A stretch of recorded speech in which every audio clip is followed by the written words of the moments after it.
Salut și bine te-am regăsit! Sunt Eva, iar în Wistipul următor vom găsi împreună o metodă extrem de simplă, extrem de practică, care ne va ajuta să ne organizăm mult mai bine timpul. Garantat! Nu ne mai ajunge timpul. Cumva cele 24 de ore parcă nu sunt la fel pentru toată lumea.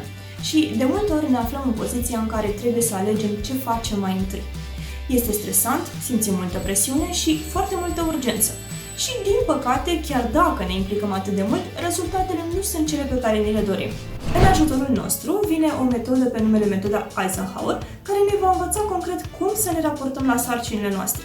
Fie că este vorba despre sarcini personale, fie că este vorba despre sarcini profesionale. În speță, trebuie pur și simplu să ne notăm respectivele sarcini pe o foaie și să le catalogăm în funcție de două mari criterii. Fie că sunt importante sau neimportante, fie că sunt urgente sau neurgente.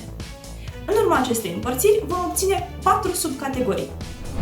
Prima subcategorie poartă numele de sarcini importante și urgente. Cea de-a doua subcategorie poartă numele de sarcini importante, dar neurgente. Cea de-a treia subcategorie poartă numele de sarcini neimportante, dar urgente și ultima subcategorie poartă numele de sarcini neimportante și neurgente. În cele ce urmează vom vorbi pe scurt despre fiecare. O mică atenționare! Atunci când împărțim sarcinile în sarcini importante, neimportante, urgente sau neurgente, trebuie să ținem seama de un criteriu foarte personal, și anume, tu decizi. Tu decizi gradul de urgență al unei sarcini, tu decizi gradul de importanță al alteia. Într-adevăr, vor exista influențe din exterior și când e vorba despre sarcini profesionale, nu avem cum să trecem cu vederea.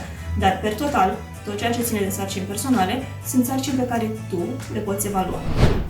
Așa că, ce facem când sarcinile sunt importante și urgente? Foarte simplu. Dictonul este fă-le acum. Nu mai amâna, nu mai evita, nu mai ezita. Rezolvă-le, pentru că cu cât trece timpul, cu atât mai mult sunt șanse ca presiunea să crească și starea de nervozitate să se intensifice. Când este vorba despre sarcini importante, dar neurgente, dictonul este următorul. Planifică. Planifică din timp, organizează-te. Fie că îți faci o altă listă separat pentru ele și știi exact deadline-ul pentru fiecare, fie că îți le treci într-un calendar, ele sunt de foarte mare folos atunci când sunt puse foarte bine, structurat și știm concret când trebuie duse la împlinire. Atunci când vorbim despre sarcinile care sunt neimportante, dar urgente, ne vine în ajutor următorul dicton. Deleagă. Deleagă atunci când este ceva ce nu prezintă importanță pentru tine, dar prezintă necesitate în rezolvare. Găsești persoane apropiate, cărora să le încredințezi aceste sarcini și fii convins de faptul că relația ta cu acele persoane s-ar putea îmbunătăți pentru că se vor simți validate, vor simți că primesc atenție atunci când îți vin în ajutor cu diferite lucruri.